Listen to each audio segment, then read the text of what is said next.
Namaku Maria. Dan aku ingin bercerita tentang mamaku yang sangat aku sayangi dan kagumi. Seandainya mama masih ada, itu yang selalu aku harapkan tahun ini. Ternyata mamaku memang sungguh luar biasa.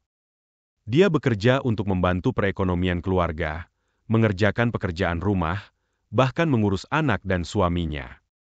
Namun aku tak pernah melihat mama mengeluh tentang rasa lelahnya selama ini, sementara aku sungguh jauh sekali dari sifatnya yang tak pernah mengeluh. Karena hampir setiap hari ada saja keluhan yang keluar dari mulutku. Aku tak bisa menjadi sosok yang tangguh seperti mama. Sosok yang selalu menjadi pahlawan bagi keluarganya. Mama adalah salah satu idola dalam hidupku. Poros dalam rumah kami. Poros dalam keluarga kami. Jadi ketika kami harus kehilangannya, memang membuat kami kehilangan pegangan dalam hidup. Semua menjadi terombang-ambing tak menentu. Karena mama adalah jembatan yang biasanya menjadi penghubung antar anggota keluarga sering berseberangan, kini mama telah tiada. Jadi mau tidak mau kami harus berusaha menata sendiri. Membangun jembatannya sendiri untuk menjaga keutuhan keluarga kami. Serta saling mengisi di antara kekosongan yang timbul di rumah. Ayahku dari dulu hanya pekerja serabutan. Penghasilannya kadang ada, kadang harus menunggu. Oleh sebab itu, mama harus turun tangan untuk membantunya menafkahi keluarga. Ia menjual bumbu-bumbu dapur di kios kecil di pasar. Penghasilannya memang tak banyak, akan tetapi cukup untuk memenuhi kebutuhan kami sehari-hari. Sementara kakakku setelah lulus sekolah langsung memutuskan untuk menikah. Meskipun tanpa persetujuan orang tua sekalipun. Dan keputusannya untuk menikah muda itu cukup mengecewakan mama. Karena sebenarnya mama berharap banyak agar kakak mampu membantu perekonomian di keluarga kami. Tapi nasi sudah menjadi bubur. Dan orang yang paling sulit dinasehati adalah orang-orang yang tengah dimabuk cinta. Jadi apa boleh buat, mama hanya bisa mengikhlaskan keputusan kakak tersebut. Lalu aku sendiri masih kuliah. Ya, aku memilih untuk melanjutkan pendidikan ke jenjang yang lebih tinggi dengan harapan bisa mengangkat derajat kedua orang tuaku di masa depan kelak. Dan untungnya berkat kerja keras yang kulakukan selama ini, aku berhasil mendapatkan beasiswa kuliah hingga selesai. Namun sesekali aku ikut berpartisipasi di berbagai acara kampus untuk sekadar mencari uang tambahan. Hidup kami memang sederhana. Keluarga kami jauh dari kata kaya. Namun semua yang kami butuhkan masih bisa terpenuhi. Dan itu semua berkat mama.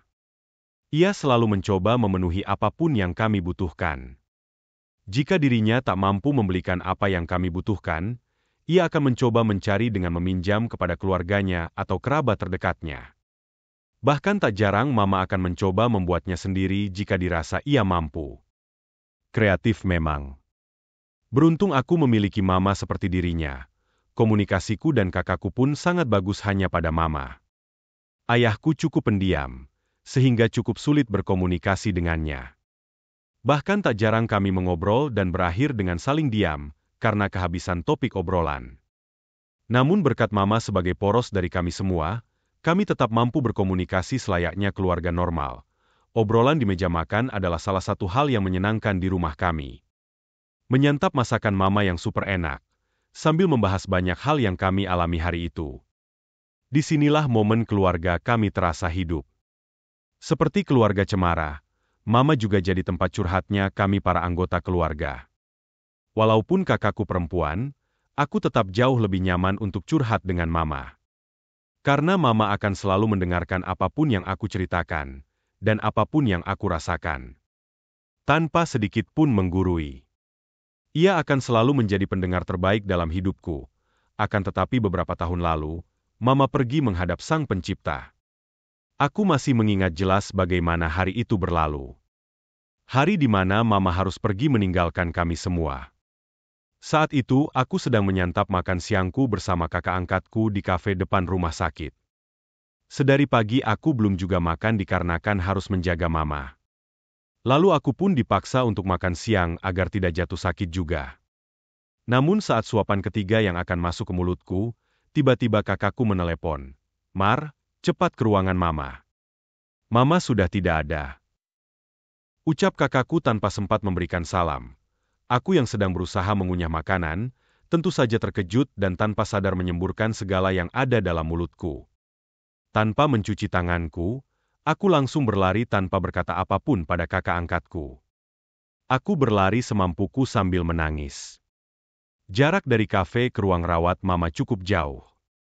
Bahkan rasanya aku tak mampu lagi untuk berlari. Aku melepas sendalku dan berlari terseok-seok sambil menangis. Kekuatan kakiku semakin melemah, hanya tangisku saja yang semakin mengeras. Aku semakin menangis sambil bergumam, "Mama jangan pergi." Orang-orang di sekelilingku menatapku yang menangis sambil berjalan seperti orang akan pingsan.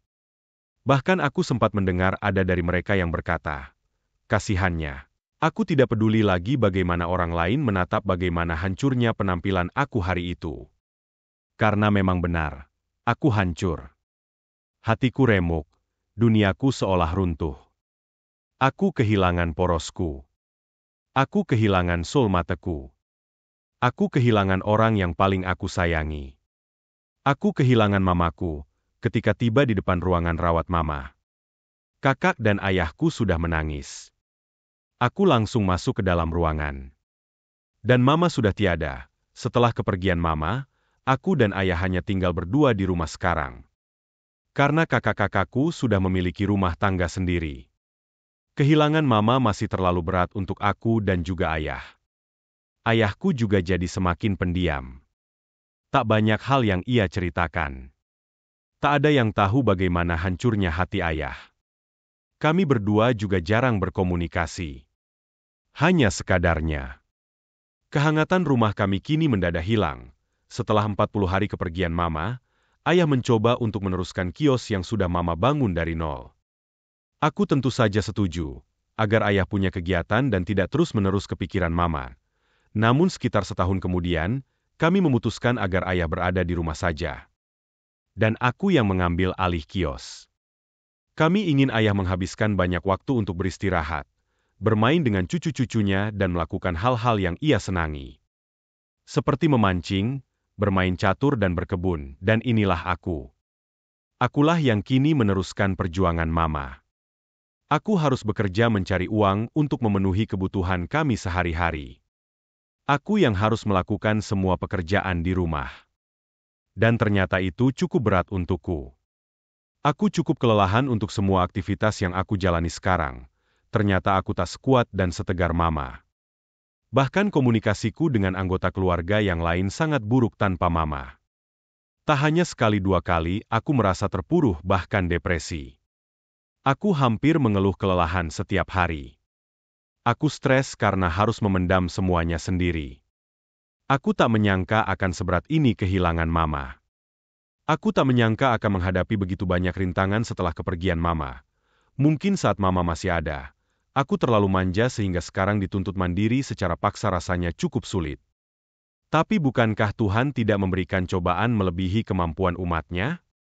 Dan aku percaya itu. Aku percaya Tuhan yakin aku mampu untuk jalani semuanya. Seperti inilah hidupku sekarang, harus kuat dan mandiri. Harus banyak belajar untuk menata hidup lebih baik lagi. Aku belajar memperbaiki komunikasiku dengan ayah, dan dengan kakak-kakakku. Kemampuan berkomunikasiku mungkin memang tidak bagus. Namun sekarang cukup baik. Aku membiasakan diri untuk ada di rumah saat makan malam. Setidaknya saat makan malam aku bisa gunakan sebagai waktu untuk ngobrol dengan ayah. Aku juga harus ingat bahwa bukan hanya aku saja yang terluka ketika Mama pergi.